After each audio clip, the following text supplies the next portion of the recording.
بەناوی خۆی بەخشندە و میهرەبان سڵاوتان لەبێت بینەرانی بەڕێز و خۆشەویست لە ئەڵلقەیەکی نوێی بەرنامەی ڕازی تەمەن و لە بەشی دووەمی بەرنامەکەمان لەگەڵ بەڕێز کاک دکتۆر ئەحمەد بالیسانی پێتان شادەبمەوە. لە ئەڵلقەی پێشوودا کۆمەڵێک باس و خواسی ژیانی ڕابردووی باوکی بەڕێزانمان بە ئێوەی بینەرانی بەڕێز و خۆشەویست ئاشنا کرد. ئەم جارەشیان بە کۆمەڵێکی تر بەسەراتی ژیانی خۆی و باوکی بەڕێزیان و لە ئەڵلقەیەکی نوێدا بە ئێوەی بەڕێز ئاشنا دەکەمەوە. کاکتۆرجیان دووبارە سڵاوی خۆی گەورە لەبێت. زۆر سپاس بۆ دووبارە ڕەخسانی ئەم دەرفەتەوە. زۆر سپاس. کاکتۆر لە ئەڵلقەی پێشوو کۆمەڵێک باس و خواسی گرنگمان تاوتوە کرد لە ژیانی باوکی بەڕێزتان و کۆمەڵێک بەسەراتی خۆشتان. هاتمە سەر و باسەی کە وەبزام جەنابی باوکو لە بەغداد بڵێن تەفسیری جوزی ئەمە نووسێ و نوسخەیەکی نێرێ بۆ عیزە دووری کە ئەو کات لە دەسەڵاتە بێت لە حکوومەتی عێراق و لە حیزبی بەعسە با بڵێن. وەبزام ئەو پێڵێ ئەو تەفسیرەی کە تۆ نووسیوتە لە 30,000 کتێبی کتێبخانەکەی خۆم پێم پڕبایەخترە. جاگەر باسێکی ئەوم بۆ بکەی بە کورتی. بەڵێ خۆی وەکوبرەی حکایەتەکە تۆزێ درێژەی دەداتێ جەماعەتە هاتنە لای بابم ڕەحمەتی خۆیان لێ بوو مشکلەی تەلاقیان هەبوو. بەڵێ عەرەب بوون خەڵکی دوور بوون دۆری ئەوی لای تکریت. بەڵێ وەڵا ئیتر ئەویش چۆن وە چۆنە بۆ مشکلەکەی لۆ هەڵکردن تەلاقەکەی پاشی گوتیان گۆ خەڵکی چەند دەرن گوتیان ئەمە خەڵکی دۆرن. ئەویش گوتیان گۆ خزمێ ئەوەینە حیزبە دیرینە گوتیان بەڵێ. بابیشم كتابي تفسير جزء عامة وتفسير جزء تبارك تفهيم الأمة في تفسير جزء عامة أيديش القول المبارك في تفسير جزء تبارك هردو شيء لونارت يعني بو أزدوري قلت أما لا سرش نويسي أما قلت بو بويبن بو نائبي أو كاتا أو نائب بواتا جيجري صدام بلا ئێتر پاشماوەیەک ئەو جار بۆ تەفسیرەکانی خوێن بۆ زۆر ڕالێ بوو چونکە بابم ئوسلوبێکی بەسیتی هەبوو شتیشی وەکو درنگ وەکو گوتم دەرسی ئەگۆتەوە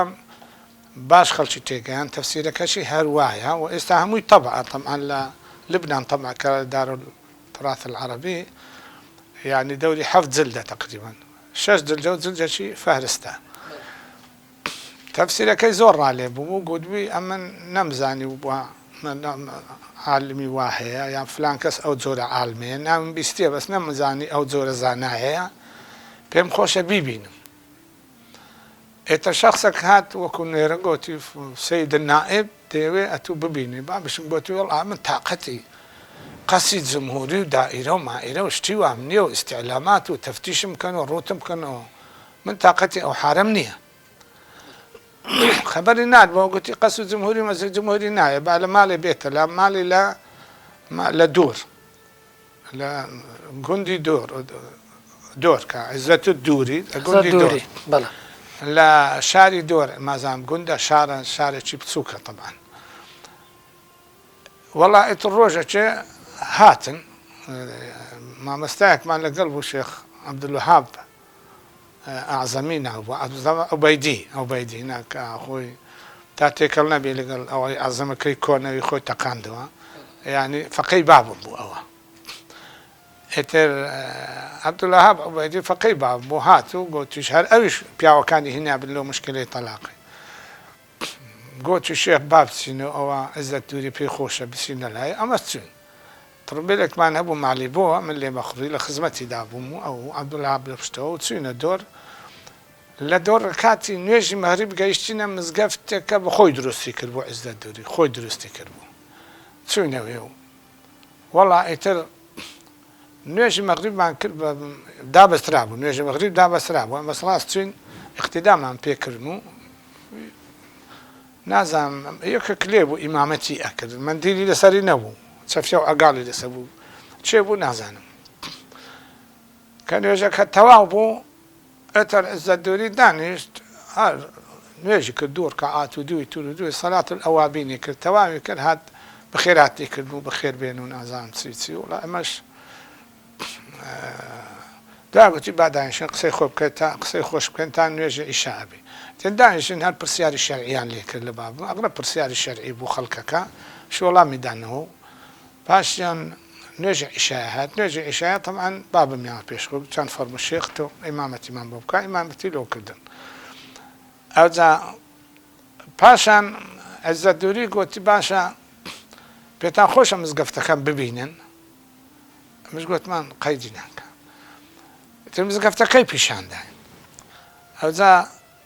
ئەمن پرسیارێکم لێ کرد گوتم باشە مزگەفتەکە ماشاڵڵا مزگەفتێکی جوانە و زۆر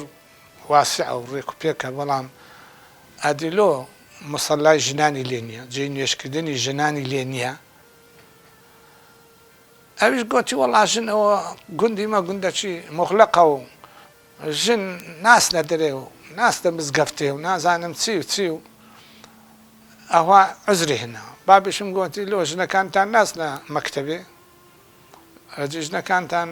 ناستە بازار ناسنە ئەو جێیانە لۆ بەس لۆ مزگەفتێ ناتوانن بێن ئەویش گوتی ئەوە شتێکی ترە و نازانم چ و تر خۆی لێ دەربرد ئەوە یەکەم قسە بوو کە لەگەڵمان کرد پاشان چی فەرموون با بچینەوە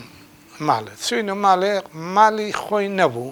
دار و ضیافەتی هەبوو لە دار و ضیافەکەی ئەمەی برد دەوێن دەرێ لەسەر بانی دانێن لەسەر بان لە یعنی چونکە هاوین بوو گوتی شێخ ئەم پێم خۆش نییە من ئەو ڕووناچی و گوڵۆ و پوشتانە ئیزعاز مەکە حەسم لێ لەبەر ڕووناچی مانگ دانیشتین و دانیشتین و گوتی باشە وەڵای تر ئەمەش دانیشتین نانمان خوارد و هەمووی مەشویات و شتیوا بوو پاشان پێگوتی پێم خۆشە زیکرێکی بکەین ئیتر زیکرێکمان کرد و بابیشم قورئانی خوێند و وەڵا ئیتر پاشان بابم گوتی ئەگەر ڕوخسەت بی پێم خۆشە بە تەنیا لەگەڵت دابنیشم لەگەڵ عیزەت دووری لەگەڵ عیزەت دووری بەڵێ گوتی باشە ئیشارەتی کرد جەماعەتەکە هەمووی لاکەتن ماینەوە من و بابم و ئەو برا شێخ عەبدولوەهاب کە لەگەڵمان بوو لەگەڵ عیزەت دووری بە تەنیا خۆی وەڵا ئیتر باوکم ئەو کاتە مامۆستا سەید لەتیف بەرزنجی گیرابوو ڕەحمەتی خوای لێبی لەگەر ئەوەی خانەقا سپیانە گۆ مەلا ئەحمەدی خانەقا مەلا ئەحمەدی خانەقا گیرابوون ئەوجا ئەسڵەن مەبەستی بابم پێی خۆش بوو بچیتە دەرای تا دیفاع لەو دوو مەلایە بکە وە بکە بەریاندا بابشم گوتی ئەنگۆ دوو مەلاتان گرتیە لە سلێمانی ئەو مەلایەنە پیاوی باشن و هیچ لایەنێک نینەوە هەر لەسەر خۆتبە گرتیتانەوە خۆ نابی و ئەمە پێم خۆشە بەریان دەیت و گوتی شێخ ئەو مەلایەنە خەتای خۆتیان گیراون گوتی لۆ گوتی ئەوانە نازانن خۆتبەی بدەن ئەویش گوتی کو نازان خۆتبەین گوتی ئەوانە دوعا لۆ سەید ڕەئیسی ناکەن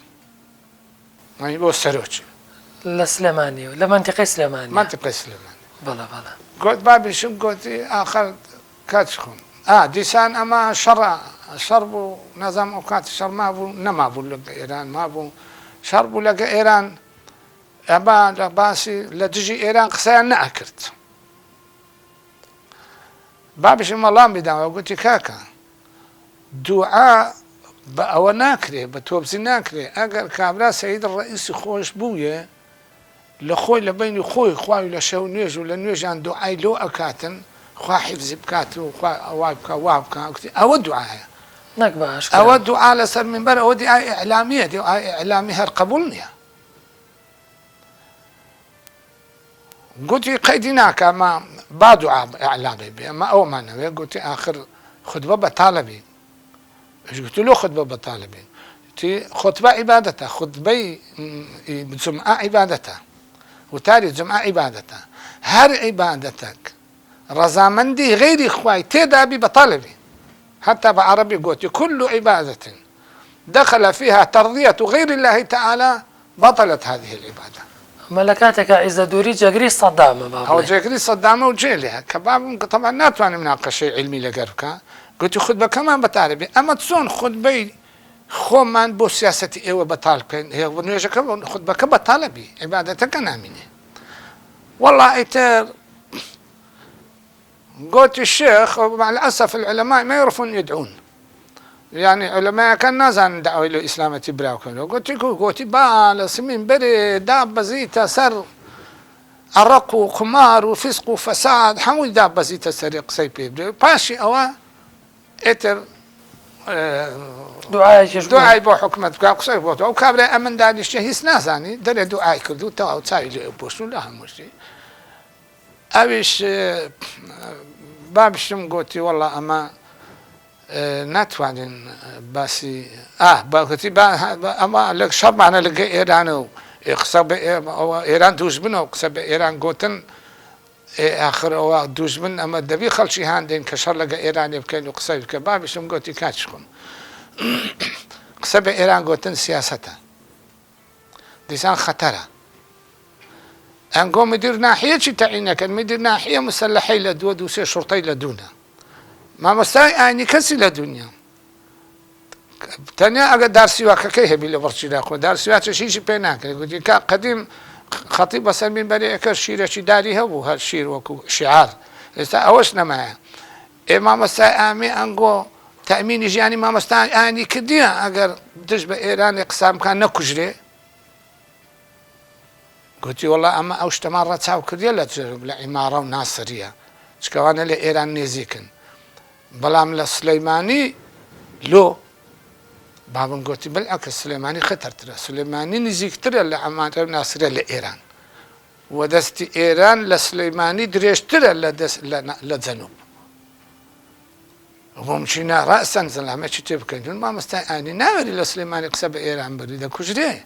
أنقوش بيتان نا بارزري اتركوا باب ما يقول قصينما پاشش گوتی دیسان هر ملایەکی لە ناو مزگەفت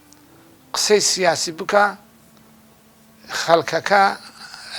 نا ئەو قسانە بکە ئەوەی ئێوە ئەتانوێ بە کەیفی خۆ ئەتانوێ خەڵکەکە نوێژی لە دوو ناکە ئەجەوا بوو ئەو مەلای زۆر مەدحی حکومەتی بەعس و حیزبی بەعس و شتی وای کردبا خەڵک زۆر کەم نوێژی لە دوو کرد ئەچون لە مزگەفتی وا کە باسی سیاسی تێدەنا ئەویش گوتی ليش؟ يعني لو نمهج بابم جاب ذاته حقيقة أما راس بيش مني قد أمن وجاب والله من دعوة نبعد بابم قصة شي زور خطر بكاتو كبابم أوي لضريب ولا لسز بعد خوي مش واما أغرب واما بس أو دمي أوام كده مرأة أكبر قلت والله أزانيت يا أستاذ قلت يا قلت تمك خلق لدري لا دائرة سياستها لدري سياستها حد زوج كمان هموش سياستها خلق ديتا مزقفتي توزي إسراحتش الروحي بكاتن دي الرو لأخوابك رو لدين بك قرآن بخويني ذكر بك خطبة جيلي بي باسي خواي جيلي بي اتر ليرانا دا بي لمزقفتي إشحار سياسة وسياسة أو خلق أو خبرني تماما بيستيتم أندامي حزبي بعث ونازم لسي صادق ما يا لخرمال بوا عندما حزب بعث لمزقفت نيجي كده ملاك باس السياسة كده خلي ترى كده قلتي أما إحنا ضايجين من السياسة كل ساعة سياسة حتى بالجامعة لازم نسمع سياسة أما ورزين للسياسات لحزب هالسياسات لدائرات سياسة دين لمزقفت شتو باس السياسة كاك باس سياسة مكان بملا مزقفت يقول وشتي وان باس يا لخرمال بو يا سي صادق بو بدم تصور عندما حزبي زنامتان ديتا مزقفتي بي خوش ادري خوي توزي إسراحات بكا نرم بكا لمزقفتي شتي الروحيات ببيسي لويش هر سياسات خلق بينا خوشة اللي اشتكم لابر لويكا قضية دجايتي يعني حكومة يا خوشنا لامدا والله اتر بابي شم كربو هيتق سيدين هكرت آخر هيك كربو قوتي على كرين أو دما مستايا أما بيخوش ما جنابت يعني مسألة دينية لدست قرتي ودين دارية كتو دي تمان نيجت كدو نيجت شي زور رك بيكو سنة كردو أو أنا شبياوي آينين أو خدمتي إسلام كانوا مسلمان أنا كانوا بيهم خوشة بريان دي قلت الشيخ برداني وبدست منيها بأمر سيد الرئيس جيراينا حتى سيد الرئيس بخوي أمرنك هو بردادري قلت أتو شفاعة بيناك قلت نخير هيتم بيناك هو برا بله مامۆستا هەر جەناب و لە ساڵەکانی بڵێن 1970 بەرەو سەر لە بەغدا دەستگیرەکرێ ئەگەر باسێکی ئەو دەستگیرکردنەمان ئەوە پێم خۆشە حکایەتەکە بە سرعەت تەواوکە ئەوە تەسجیل کرد پاشەوە گوتی فەرموو چیترێت هەیە گوتی وەڵڵاهی ئیعلامەکەتان ڕاگەیاندنەکەتان تەلەڤیزیۆن زۆر خراپە زۆر لەگەڵ ئاین تێک ناکەن تەمەن ئیعلامی ئەو وەختی بام ئەوەی نەبوو دیت بۆ ئێستا ئەبیندرێ ئەو وەختی زۆر باشتر بوو لە ئێستا ئەوی ئێستا ئەیبینین وەڵڵاهی گوتی ئەو هەموو ئەفلامی بەسری ڕوت و قوت و شتی و ئاپشانە دەن و ئەمە هەڵەیە و مەغەڵەتە مخالفی دینە و ئەنگۆ ئەو شعبای لە زیاتی تربیەتی بدەن تێکیانە دەن ئەوە غەڵەتەوە گوتی وەڵڵا شێخ ئیعلام بەدەستە من نییە بابیشم گوتی ئەدی بەدەست چێە بەدەستە نانا گوتی ئیعلام بەدەستە من نییە ئەو شەر گوتی ئەدی ئیعلام وەزیری نییە بەدەست وەزیر نییە گوتی نا ئیعلام بەدەست وەزیر ئاعلامیش نییە ئەدی گوتی بەدەست جەنابەت نییە ئەتو نائیبی گوتی نەخێر بەدەستە میش نییە بەدەستە من نییە گوتی ئەدی تو نائیبنی گوتی چی گوتی بەدەستە میش نییە بابیشم گوتی ئەدی بەدەست چییە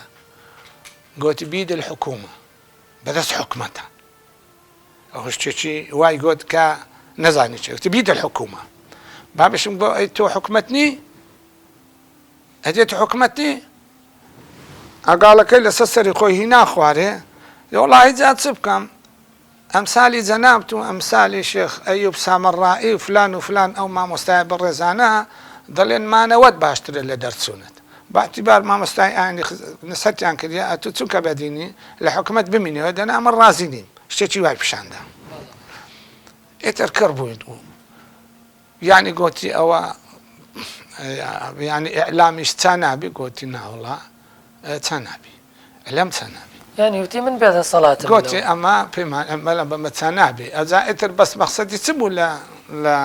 ئیعلام بەدەست حکومەتە مەقسەد بێ شتێکی تر بوو ئەمە سیاسەتێکی عالەمیە سیاسەتی عالەمی فەرزیان لەسەر ئەکاتن هەموو حکومەتەکانی دنیا ئەبێ ئیعلام وابێ ناتوانن بیگۆڕن ئەو مەقسەدی وا بوو بەس بە سەراحەت بە بامینە کە هاتی نەدەرێ بەبام گۆگۆتم با بوو ئەوە مەقسەدی وە بوو هەر بەدەست عێراقی نییە بەدەست دەوڵەتی عێراقی نییە ئیعلام ئەوە فەرزەکرێت لە دەرێ ئەنگۆ دەبی ئەو شتانە براوکەنەوە ئەجا لەبەر هەندێ یعنی ئیتر ئەوە هەبوو مادیسەکە تەواو بوو یعنی ئەو هەندەی وەفکرم مابووی و هەندە سەیدی کران و شتی وا کران و بابیش ئەویش گوتی ئەتو لۆ خۆت هیچ داواکاریت نییە گوتی نەوەڵڵا هیچ داواکاریم نییە ئەمن هاتبووم لۆ ئەو دوو مەلای ئەرامە ئەویش ئیلحاحی کرد گوتی هەر داواکاریەکە شتێکی هەتا من لە خزمەت داما بۆ دەکەم گوتی باشە یەک داواکاریم هەیە مادەمە تۆ ئیلحاحەکەی گوتی ئەوتی پێم خۆشە ئەم بچمەوە منتیقەی ئەو دەمای کوردستان پێیان دەگۆ حکمی زاتی پێم خۆشە بچمەوە حکمی زاتی لەوێ ئەگەر پارچە ئادێکی وام بدەنێ مزگەفتێکی دروستکەم و شتێکی دروستکەم لەوێ سەر دانیشتم مسک مزگەفتەکەی خۆم و ئیتر هەتا مردنێ ئەوش گوتی ئەتو ئەمە لێرە ئەڕستە دەینێ لە بەغدایە لەوێ لۆچتە لان ئەوە حکمی زاتی پڕ عولەمایان گۆ عولەماتان زۆرە ئێمە عولەمامان کۆمە لە مالی وەچی تۆمان کەمە لێرە پێویستمان بە تو هەیە ئەوش گوتی ماندی بوویمە من لە مەژەم لێرەمە و لە غوربەتم و حەزم لێ بسمە و ناو قەوم و عەشیرەتی خۆم و وڵاتی خۆم و وەڵا ئەویش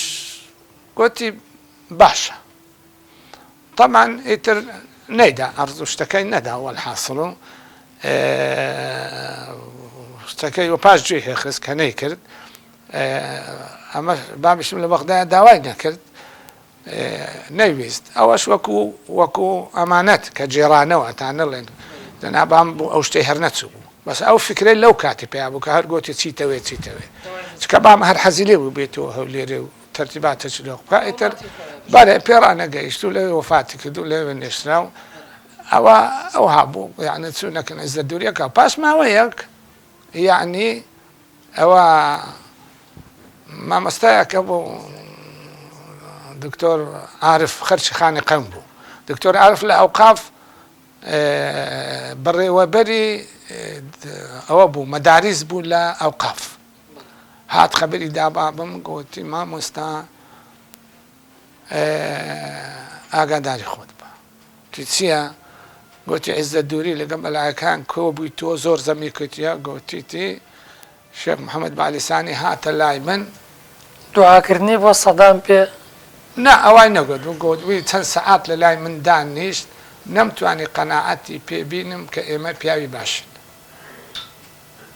فهو ضدنا وضد مسيرتنا ئەمە دژی ئێمە و دژی ڕێڕەوی ئێمەشە تەمەەن ئەو قسە خەتەرە ئەوە تۆهمەتە چ بکەم هێ باشە گوت چم گوتی بزانە خۆت بڕۆ لایەکی وت بابم ها سەفەری کرد هاتە هەولێرێ پاش 6 ڕۆژ هەستمان ڕاکرد هیچ لە گۆڕێنە بوو تەلەفۆنم لۆ کرد چم با بۆ وەرەوە هیچ لە گۆڕێنیەوە ئیتر گەڕاوە بەغدا ئەو جارەی پاشماوەکی در ئیجتیماعی کرد لە دووبابیشمیان نرد جان مەلایەکان هەموو ئەو کۆبوونەوە هات دەکرد بابم گوتیان دەبی بێ مدیر عامەکە بوو گوتی شێخ دەبی ئەتو بێ ئەلۆ گوتی ئەتو بە خۆت دەزانێ من ئیجتیماعاتی ئەو قافی حازر نەم زا هیچ حازر نەبوو تاقەتم نییە ئیجتیماعاتی حازر نابم ئەو شتانە و گارەگار و سیاسەتە من تێکردنیم گوتی شێخ بەرچی تەسفیە مووقیفەکەی ئێزدە دووری مووقیفی خراپ لە تووەرگرتێ بەرچی چاچەکەینەوە بەس دەبی بێ ئەگەر نێ شتەکە خراپترە بوو قەناعەتی پێهێنا بچی کە چوو هەمان قسەی کردەوە دوێ شێخ محەممەد بالیسانی ها نابی وەکو شێخ محەممەد بالیسانی بن ئەو هابن فهو ضدنا وضد مسيرته نابوو وەکو ناوی مامۆستایەکی دیهینا من ناوی ناینم گوتی وەکو فلانیش مەبن هە دەرێ ڕەفیق حیزبیە یعنی بەوەش ڕازی نەبوو تەسەوەر کە کابرا زۆر لەگەڵ حکومەتی ڕێک بوو لە خۆت بە مەتەحیەکردون دەگەوە ئەوە وەکو فلانیش مەبن دەرێ گوتی لا صير مثل فلان كانوا رفيق حزبي فهنا الليرة ندى ذا الليرة ندى كزمي باب ميكر كأوا على أساس تندروى تجي حكومة الزمي مش يقر يقدرش أو ها توخ ما بلا قال حكومة تخاف لك برفيق حزبي تبقى يبقى هيك يعني رازين أبو والله أقصى كان تواكب بابش مدستي بركر قوتي دما قصبكم قوتي فرمو قوتي كاتي خوي أمن كهات ملاي زنابن أو قصاني كران لبيني خوم وخوتمو خەڵکمان تێنە گەیشت و خەڵکمان تێنەگەیت پێویست بوو ئیتابەکەی جەناب بشێت لە بەینی خۆم و خۆتمان لە بەینی خۆم و خۆتمان ئیتر ئەویش وەڵامی نەبوو وەالحاصل ئەوە کەشمەعەکەی کۆتایی پێ هەبوو هاتینەوە باڵێ و ئیتر هەروە ماوە هەتا وەفاتی کرد خەڵکەکە هەمووی بست خەڵکی بەغدا ئەوجا شتێک کە ئەبیسترێ لە قوارەی خۆی نامینێ شتی زۆر لە دوو دروستەکەن قسەی قسەی دروستە زۆریشیان لەگەڵ دروست کرد خەڵکی بەغدا حقیقەت بابنیا زۆر خۆشەویست کە پیاوەکە ئەوە بێ لایە نەوڕۆشتە لەسەر دینی و حەزینیە تێکەڵی دنیا بی ئێتر هەتا وەفاتی کرد خەڵک بەڕاستی یعنی زۆر ڕێزیانە کاکتۆر بۆەوەی بەسەریات تێنەپەڕین بڵێنەوە کاتی ماڵتان لە بەغداد بوو پێم خۆشە بە کورتی باسێکی قۆناغەکانی خوێندنی خۆت بکەیت تۆ لە حوجرە خوێندی هەر لە قوتابخانەی ئاساییەکەم خوێندی لە حوجرەم خوێندی من دراوەسەتی خوێندنی ئەتیادی تەربیەم تەواو کردی سەفی 5 علمی کات خۆی بەڵێ 5 بوو 6 نەبوو سانەوی هەر 5 بوو سانەوی ئەتیادیم خوێندی لە 5 علمی دەرچووم بەڵێ ئیتر وەفکردمان کاتی تەرشیح کردم لە ئەوەی بوو قسم بەشی ڕاضیات کە دەڵێن بیرکاری بەشی بیرکاری لە کولێی تەربیە لەوێ تەرشیح کرابووم لە بۆ سرێش لە کولێی زراعەوە جەرام هیچیان من ڕالێ نەبوو تەماعی زێترم هەبوو ئیتر ئاخیری هەر وەرجدەم دوایە ئیتر خوا وا قسمەت کرد ئەمن بس بە کولێی دەراساتی ئیسلامی ئێواران بابم گوتی چۆ کەسبەنان مامۆستا بووم مامۆستای ئیبتیدایی بووم کولێ حەزم لێ بوو کولێتەوەکەم گوتی چ دەکەی وتم دەکەی کولێ قانونەکەم بابشم گوتی چت لە قانونە شەهادە هەر شەهادەیە بڕۆ کولێ دەراساتی ئیسلامی و ئەو مەسلەکەی بپارێزەوە ئەسەن بەگوێم کردیادی تەمزێ کولێ دەراساتم کرد و تەخەڕزمان کرد و دوایش ئەو ماستەر دکتۆران تەواو کرد و خۆم نەقلی جامعەی کرد و لە جامعەی بەغدا بوومە مامۆستا و لە ئیتر ئەوها هاتوو تا ئێستا هەر لە جامعە بووین بەس ئەمن لە لای بابی خۆم خوێندنی کتێبانم لە لای بابی خۆم خوێندیە لە مارێ ئێتر هەر کتێبێکی پێم خۆشبە لەو علومانەیە کە مامۆستایانی ئاینی بخوێنن پێی گۆتیمە یعنی بەقەدەر حاڵ لایوە خوێندیە بەرێ ئیجازەشی دایمێ ئجازەی مەلایەتی و لەسەر دەستی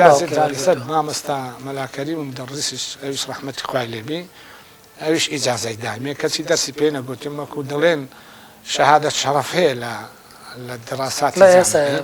ئەویش متمانەی بە خوێندەواری من هەبوو لەبەرەوەی متمانەی بە خوێندەواری هەبوو ئیجازەی علمی پێبەخشیم. بەڵێ کاک تۆرە بزانم ساڵی 1975 بێ لە بەغا جارێ دەستگیرەکرێ وەکاریم دەستگیرکردنە چی بوو؟ ئەوکاری ئەو دەستگیرکردنمان لەگەر ئیسلامی مسلامەکان تێکەڵ بوو لەگەڵ ئیخوان نەشاتمان هەبوو نایخوان نەبوو جەماعەتێکی تر بوو ئێتر نەشاتە ئیسلامیمان هەبوو داوەمان براوەکەتەوە ئیتر کەش بوون و جیران و ماوەچیەوە تەوقیف دران و بەس ئەوە نەکران حکم نەدران شتەکە بەسیط بوو لەبەرەوەی ئەوانی شتەکەیان هەندە بە قیمەت نەزانی گەنج و هێشتا گەنج بووین و ئەوە بووین و خوێنگەر بووین و کەت لێیان کۆڵیەوە ئەمە چ زەرەری حکومەت و سیاسەتمان نەبووە ئێتر لێمان گەڕان و بەڵێ بەو پێی جەنابی مەحەسا مەلا عەبدولکەریم مدەڕیس هەر لە بەغداد بووە جەناب و بین و لەگەڵیا چۆن بوو فکر لە ڕووی بەدەر لەوەی کە بڵێن ینی ڕابەری مامۆسای ئاینی بوون با بڵێن یا تۆ قوتابی بووی لە ڕووی فکریەوە لە ڕووی مەنهەجەوە لە یەک نزیک بوون لە خۆی طبعاً لەگەر بابم زۆر برادەر بوون و ئەچووە لای بابم زۆرمش لە خزمەتیانە ئەچوومە خزمەتی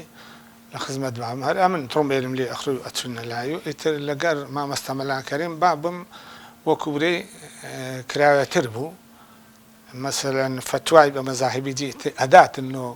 ئەوەی شتی لەو خەڵک سەهلکە مامۆستا مەلاکەریم پیاوەکی زۆر عالم بوو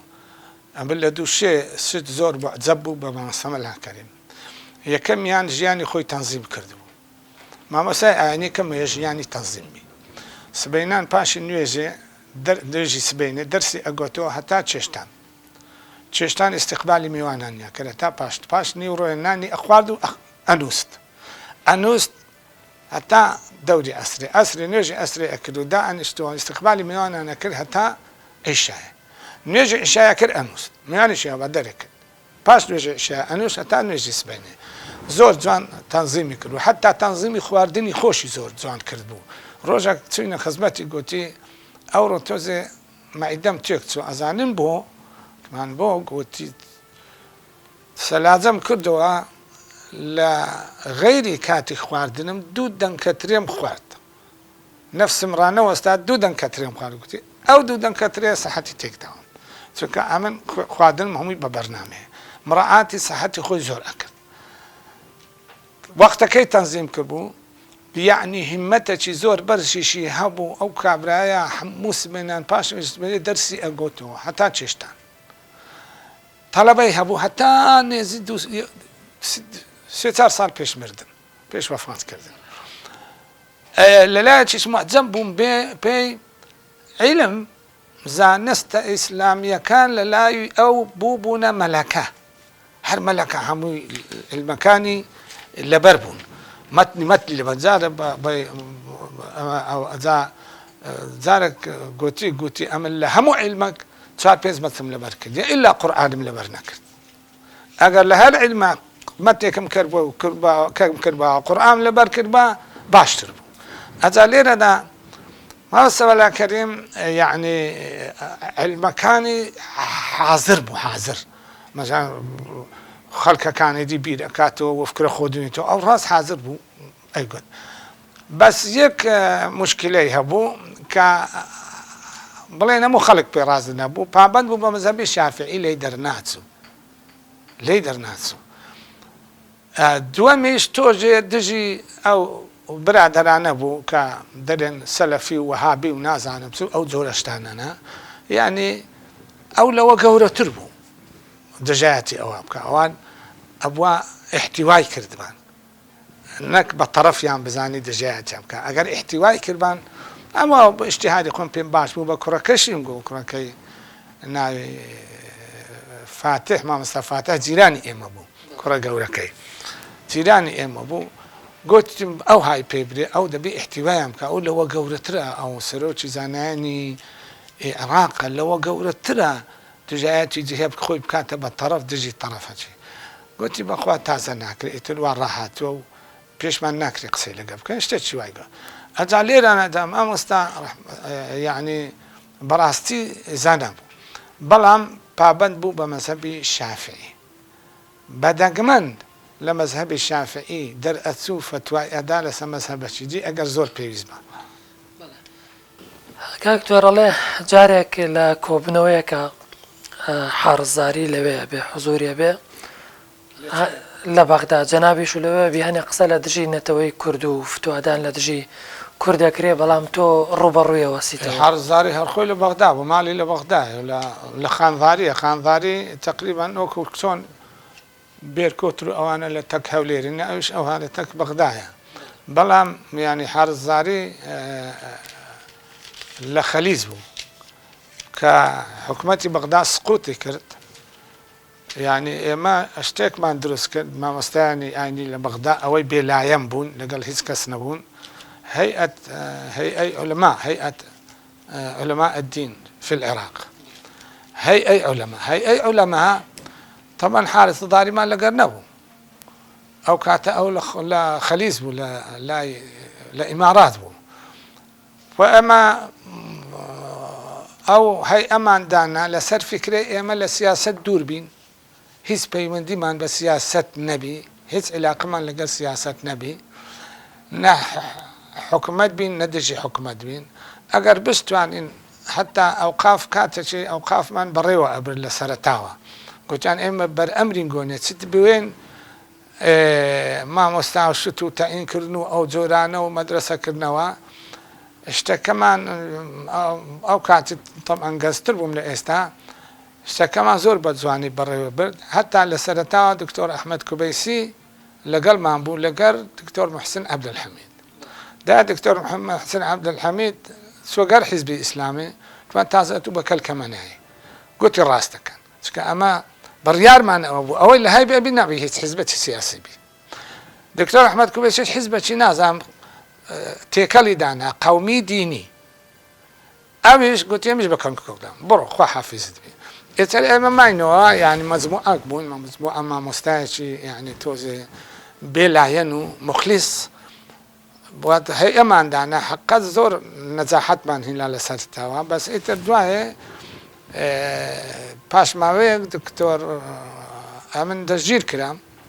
لا امريكا بهلا واشتشي هلا بو طبعا باش كبردنام دوای نمانی صدام طبعا دوای نمانی صدام باش كبردنام هات مواري خلق هات لام هات زيارتم دبينم جماعتي خوم هي هاتينا تشو بيشان كتي دكتور حارث الضاري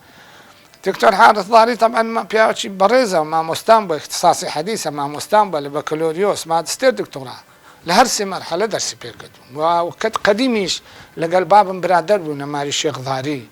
بام هاتو تسيواني كدي حتى كاتك اللي هولير وربط يعني سردانيان هبوا ماري الشيخ ضاري عشيرتنو خانوادة زور بريزن أبيش برسيم قوتم أو دكتور حارث ما ننسي هاتيو وبيشش كتيو أنقول قلبي هاتينا بيني خوم ويكشي بس صبر لين برسي قلت والله استا أو سروتشي هي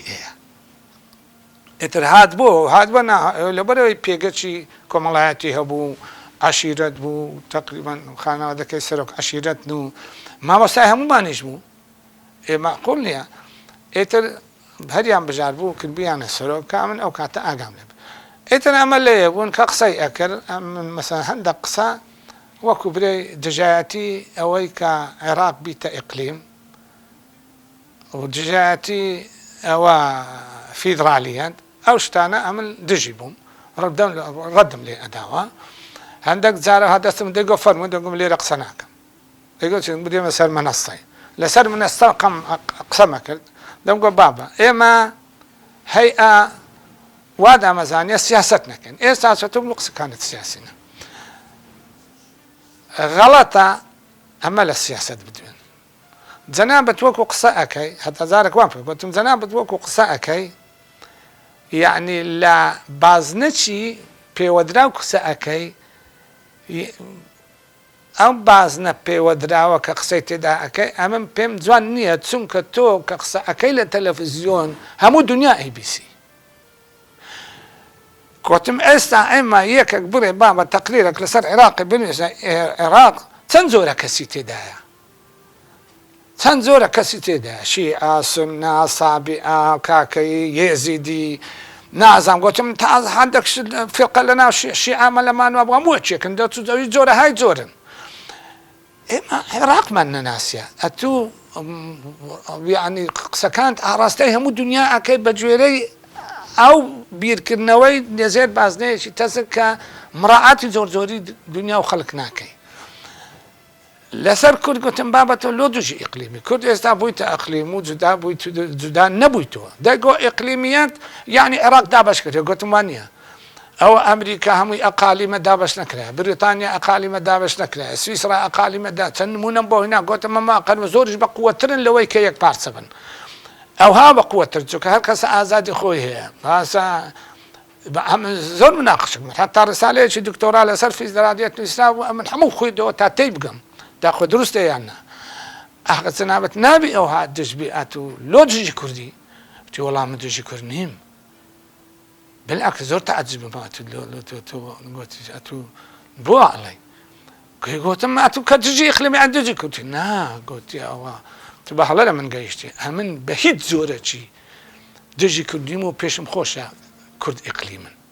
هەلەوە بەرە ئەوەش طبعاً تا نەکەونە ژێر دەستی خەڵکانی تر مەبەستێکی تر هەبوو ئەوی خەڵکی خوار و گوتی ئەمن مەبەستم خوارەوەیە مەبەستم ئەوە نییە شمالی عێراق نییە کە ئەقلیمی کوردانە بەس ئەبد ناتوانم قسەی تەخسیس بکەم بڵێم فلانجێ بە عامی ئەرێم کوردوا دەزانن ئەوانی شەگریتەوە تما قسەکانت ئامن ئەوانی شەگریتەوە گوتی وەڵڵا مەبەستم کورد نییە و من زۆر خۆشە ئێستا پێم خۆشە کە کورد بۆ ئەو وەزعی هەیە ئەجا لێرانەدا یا بەڕاستی ئەو دژی فیدرالیەت بوو دژی ئیقلیمیەت بوو بەس بەرعکس کوردی زۆر خۆشەویست و خۆی ئاهلی سوننا لە لای ڕمادی و ئەم مەنتیقانە بەعموم کوردیان خۆشەوێت چونکە بەعتیبار کورد سوننی بووە و تعاونیش تجارەت هەبووە شت هەبووە و ڕەبتێک هەبووە لە بینی عەشائیری کوردی و عەشائیری سوننا لە قەدیمەوە هەبووە یعنی خەڵکان هەڵە تێ بگەن کە عەرەبی سوننە دژی کوردن ئەوانە ماینەوە حکمڕانی حکمڕانی لە عێراقێ طبیعەتی حکم وایە چێ جژت بوەستی لێدەی هێشتیی وا قەزیە دژایەتی نییە چێ جژت بوەستی لێدە ئەوەندەی عەرەب کوژرایە لە دەست سەدامی قەدیم یعنی موچینە هەندە کوژدە نەکوژراوی بڵێ شەڕی قادسێ هەیە کوشتنی لە ئەدامکردن هەرچوون بە کوشتن هەر کوشتنی لە هەندێک زیان هەستانی بڕۆ ئەهواری هەموو سۆتاند هەمووی عەرەب بوون لێرەدا کابرا کە بووە حاکم صفەتی ئەگۆڕێ صفەتی عامی پێشانی ئەگۆڕێ کە مەسەڵەن بڵێ مووقیفی بەرامبەر بە خەڵک ئەگۆڕێ لۆ تەبیعەتی کورسیەکەی وای لێ ئەکا کە بگۆڕێ وا نەمینێ هەتا کورسیەکەی بمینێ و مەساڵحی خۆی بمینێ ئیتر ئەو نەفەسەی نامینێ نەفەس وەڵا فلان موسڵمانە و سوننیە وەکو ئێمە یان فلان عێراقیە وەکو ئێمە یان فلان بڵێم چۆک ئەوە نامینێ مایتەوە چێ دشتە ئەمن ئەوە دەبی یا لە ناوی بەم یا بەبی ئەوەی بکەم چارچوبێکی لۆدانم نێرم تەجاوز بکات تەعەدا بکە ئەوەشتی قەزێکی حکمڕانیە لەبەر هەندێ ینی دکتۆر حارثداری کە ئەمن زۆر باش شناسم لە نێزیکەوە و کوردی زۆر خۆشەویست بە هیچ زۆرەکی ئەنسوریەتی نەبوو چونکە قەدیم ئیخوان بوو دوایە چوو بۆ دەرێ بالعکس لە ناو سەفێ لە ناو سەفی خوێندن جوونی بە قەومیە عەرەبی ئەدا لە ناو سەف دژی عەزەت دووری دوورە قسەی ئەکرد دژی عەزەت دووری قسەی ئەکرد کە عەزەت دووری لەسەر حکم بوو لێ چونکە عەشیرەتەکەی بە قووەت بوو نەیانتوانی دەستی لێ بدەن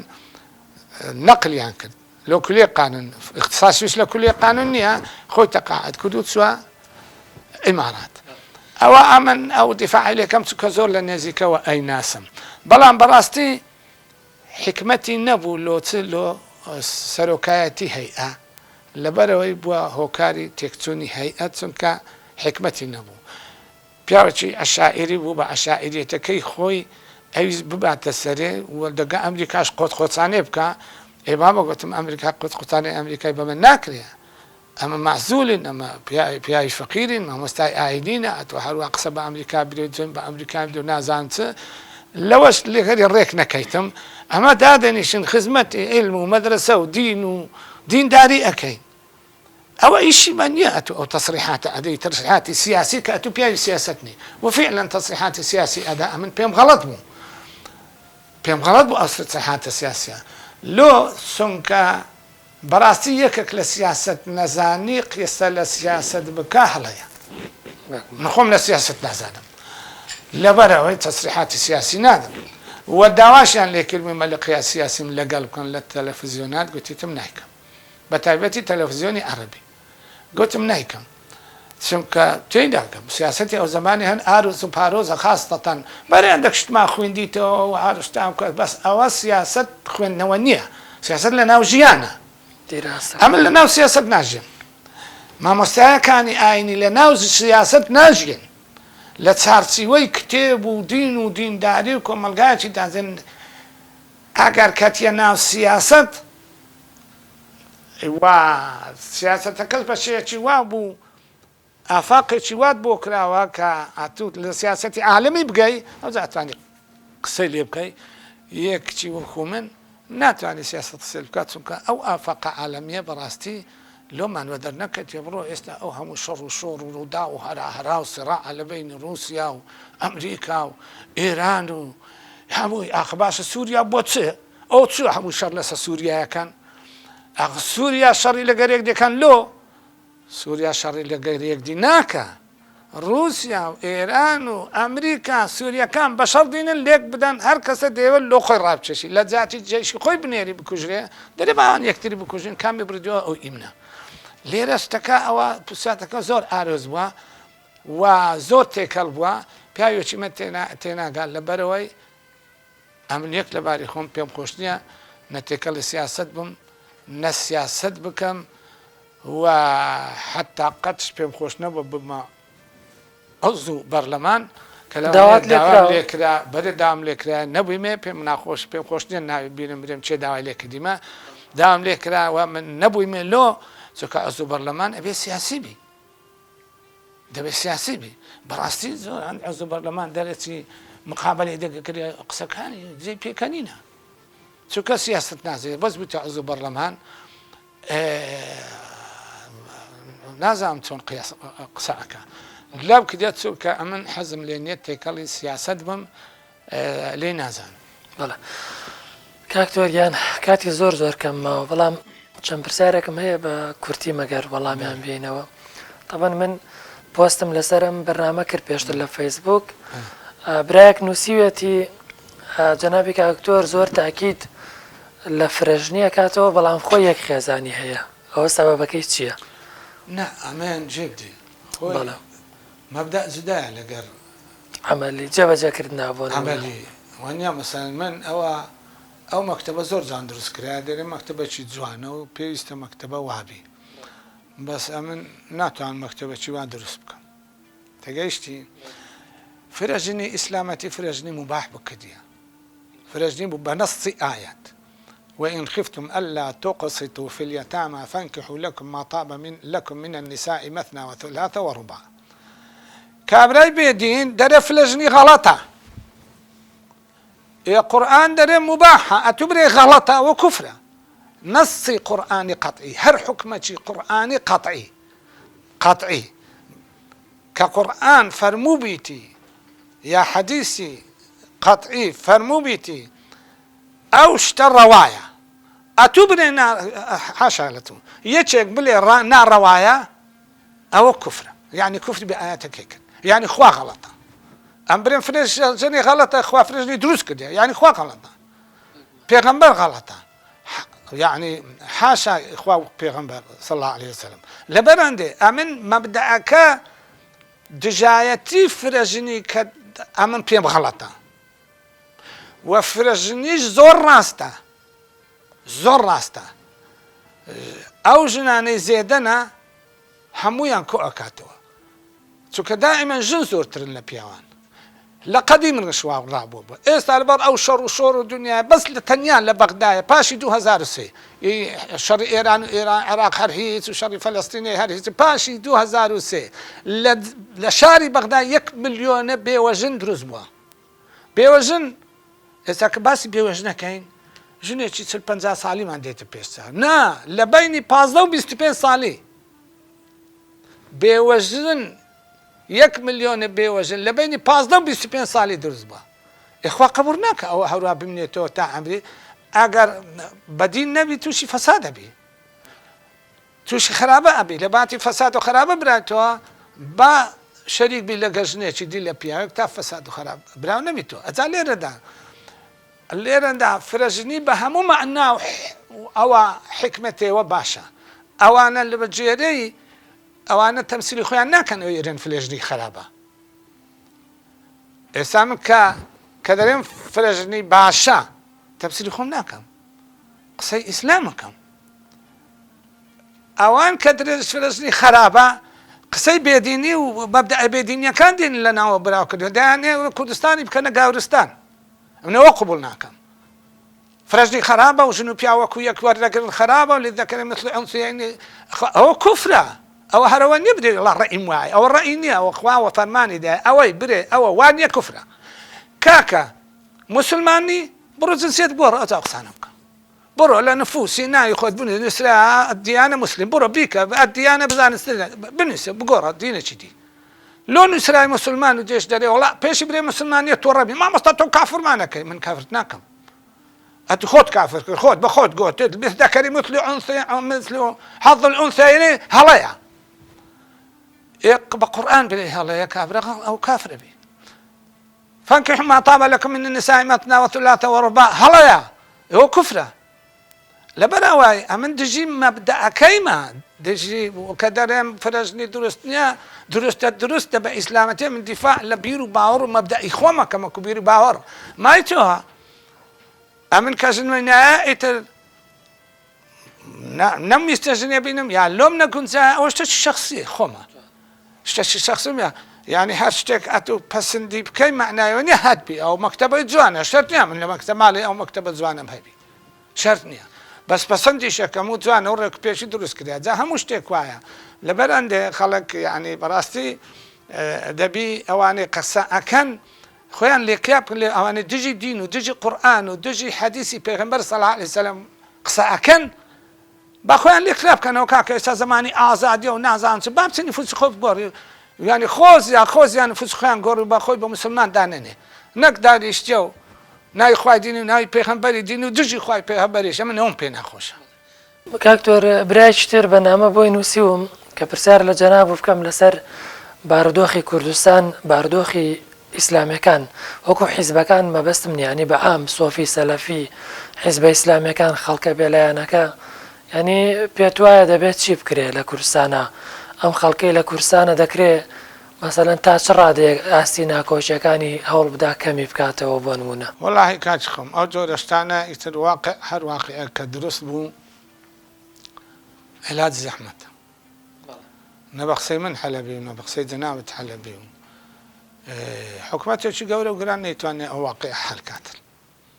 یعنی خۆی حکومەت پێی خۆش ئەو هەموو جیهاتە هەبێ ناوەڵە پێی خۆشە یەک جیهات بی و ئایدی بی و دانیش و ئیسلاحات بکە و هیچ بەترسی نەبی لەگەڵ یەک لە کۆبنەوە بکە یعنی جێ بدێت یعنی اختلاف جدایی شتێکی طبیعیە لە ناو کۆمەلگای بەشەری لە قەدیمەوە بۆ تا ڕۆژ لە زمانی پێغەمبەر صلی الله علیه وسلم پێغەمبەرە لە مەدینەی دەوڵەتی ئیسلامی دامەزان حکومەتێکی بچووکی دامەزان لە مەدینەی جوولەکە هەبوون دژی بوون منافق هەبوون دژی بوون مشریکیش هەبوون لەلایەکی دی هەمویان هەبوون هەمووش ئیحتیواکردن لەژێر سێبەری دەوڵەتی ئیسلامی خڕبوونەوە وەسیقەی مەدینەی نووسی وەسیقەی مەدینە ئەو وەسیقەی مەدینە کە پێغەمبەر صلی الله علیه وسلم نووسی پێش 1400 تا پێش ئەوڕۆ ڕاقیترین و بەرزترین یعنی بۆ چوونە بۆ پیکەوە ژیان یعنی 1400 سال پێش ئەوڕۆ پێغەمبەر صلی الله علیه وسلم چۆنی مەدینە ڕێخێ خست لەسەر پێکەوە ژیان لەگەر مشریک و لەگەر منافق و لەگەر جوولەکە هەموو کەس ئەتوو بیکەیە یعنی یەک چەشن مستحیلە خەڵک نابێتە یەک چەشن لەبەر هەندێ جودایی ئەوە شتە کە تەبیعەتێکی بەشەریە بەڵام ئەبێ ئەمە بیر نەکەینەوە بە ئەوە نەبی ئەوە هەڵەیە تۆ ناتوانانی ئیلغای کەس ناتوانێت ئیلغای کەس بکە سەدام چەند ویستی ئیلغای کورد بکان نەبوو ویستی ئیلغای شیعە بکان نەبوو شیعە چەند ویستیان بەو ئاخیرەی هاتن لە پاش 2003 ویستیان ئیلغای سوننە بکەن وەڵام پێیان کرا بە ئیلغای کوردیشیانە کرد ناکرێ خوا شتێکی دروست کردبی کوردی دروست کرد یا مستحیلە ئیلغای کورد بکەن کە خوا دروستی کردە ئەو شتانە کە دروست بووە مستحیلە ئیلغا بڕێ کەوا بوو ئەبێ ئەمە بیری لێ بکەینەوە بابە هەر کەس وەکو خۆی وایە ئەمە چۆن بتوانین پێکەوە لەو وڵاتەی بشێت بگەڕێنەوە سەر وەسیقەی مەدینەی پێغەمبەر صلی الله علیه وسلم پێغەمبەر صلی الله علیه وسلم چۆن سیاسەتێکی وای بەکارهێنا لەگەڵ کافران ژیا کە کافرەکان کێشەیان دروست دەکرد ئەو عیلاجێ کرد ئەبێ وا بکەین ئەمە بگەڕێنە سەرەوە ئەمە طبیعەتی بەشەری جودا یەک طبیعەتی سۆفیە و یەکی دەروێشیە و یەکی حیزبایەتیە و یەکی سەلەفیە و بەس لە تەلەڤیزیۆن غەڵەتە تۆ لە تەلەڤیزیۆن دەرچی فلان کەس کافرە ئەگەر وا برێن کافرن ئەگەر نازە ئەوانە غەڵەتن ئەو فتوادانانە هەموو کەس کافر بکەیت بەس خۆت بە موسڵمان بزانێ ئەمە غەڵەتە شتێک کوفری سەریح بی ئینکاری ئایەت و ئینکاری حەدیثی متەواتر یا حەدیثی صحیحش ئەگەر زەنی بی جمهوری عولەما دەرێن پێ کافر نابی تەنیا ئەهلی حەدیث و زاهریەکان دەرێن ئەویش پێ کافرە بی ئەوسەیان کاتم تەواو بووە بەڵام پرسیاری کۆتاییم ئێستا لە شاری هەولێرە تەبەن جەناب و نیشتەجێیت ئێستا بە چیوە سەرقاڵی بە کورتی لە ڕووی خزمەتکردنەوە؟ ئەمە وەڵاهی بەسێت سەرقاڵم ئەمە دەستگای ڕۆناچیمان هەیە ترەزا ڕۆناچی بەشی هەیە بەشی تەحفیز و وەسی رادیۆ و ئێتر ئەو جۆرە شتانەمان هەیە و ئێتر ئەمن بەنسبەتە من غرفەیەکم هەیە ئەگەر بخەرک بۆ فتوا و کێشەکانیان چاکەم تەلاق و مەلاق و جۆنە شتانەوەیان کێشیان هەیە لە بازار لە سەکردن و فرۆشتن لێلا من پرسیارەکەن و حەلەکەن و تقریبا چەند ڕۆژێکی هەفتەی چەند ڕۆژێکی ئەسمەوێ ئەو کێشانە حەلەکەم و لەوێن دەرێ و لەگەر ئەو برادەرانەشم لەگەڵ ئەوەی دەستگای ڕۆناچی پێکەوەینەوە یعنی باتی بار وەکو برێ من سەرپەرشتیارم بەس حقیقەت سەرپەرشتیاری فعلی وەکو کاریگەر مەلا دکتۆر ئیدریسە بەڕاستی ئەوە چونکە ئەمن ئەو شارەزاییان نم نییە ئەو شتە ئیداریانە باش نازم شارەزای خەڵک نیمە چێ بینم چێ ناینم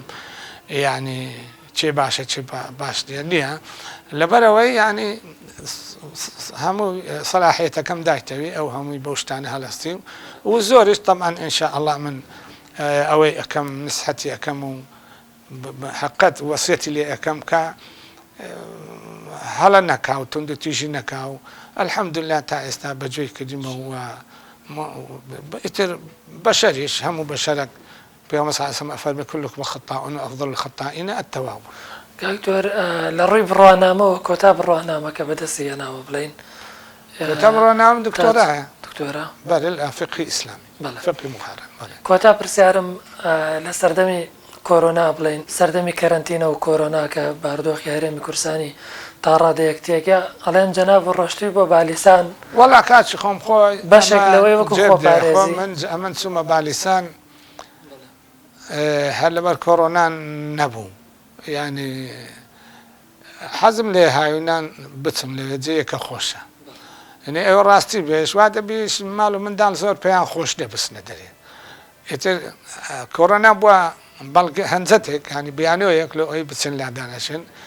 کچەکمان هەیە لە ماڵێ کچی کوڕم ئەو تووشی کۆڕۆنا بوو هەتا لەو دوورکەوینەوە کوڕەکەم گوتی بابا ئەتو دوورکەوە بڕۆنە بالیسان لەگە دایکەمەوە تا ئەوە چاکەبی لەبەر ئەوە ڕۆیشتن ئێتر لەوێش خواوا تەقدیری کرد یعنی وا جار بوو کەسانێک هاتبوونە لام و میوانشتمە هات هەیان بووە مە شعورمان نەکردی و توش بوو ئێتر ئەوەیە ئەو گەوەی لە قەزای